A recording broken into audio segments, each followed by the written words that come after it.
প্রতিবেশী দেশ থেকে বেলুনে উড়ে এলো পায়খানা আর জঞ্জাল।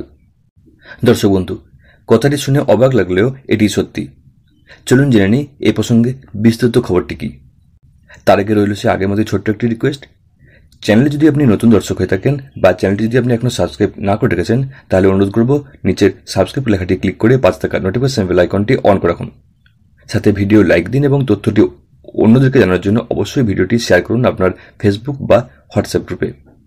দুটি প্রতিবেশী দেশের মধ্যে মনোমালিন্য থাকতে পারে, শত্রুতার সম্পর্কও থাকতে পারে, কিন্তু তা কূটনৈতিক পর্যায়ে থাকাই বাঞ্ছনীয়।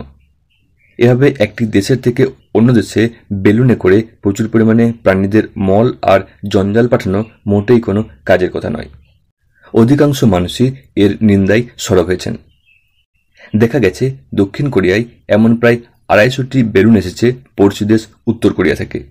বেলুনগুলির সঙ্গে প্লাস্টিকে করে বাঁধা ছিল জঞ্জাল, যার মধ্যে আবর্জনা ও বিভিন্ন প্রাণীর পায়খানা ছিল। সেগুলি বেলুনে করে সীমান্ত পার করে উত্তর কোরিয়া থেকে দক্ষিণ কোরিয়ায় এসে পড়ে। এভাবে জঞ্জাল ফেলা নিয়ে উত্তর কোরিয়ার বিরুদ্ধে কড়া ভাষায় সরব হয়েছে দক্ষিণ কোরিয়াও। তারা যে এ কাজকে ভালো চোখে নিচ্ছে না তা স্পষ্ট করে দিয়েছে সিওল।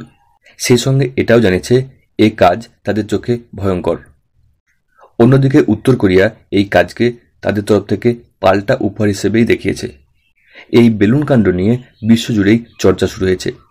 বিভিন্ন সংবাদ মাধ্যমে খবরটি প্রকাশিত হওয়ার পর বিশ্ববাসী এ বিষয়ে জানতে পারেন।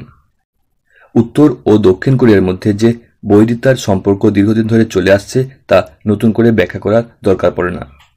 হালেই ক্ষেপণাস্ত্র পরীক্ষা করে উত্তর কোরিয়া সাফ জানায় যে তারা এই পরীক্ষা করে দক্ষিণ কোরিয়াকে সাবধান করেছে।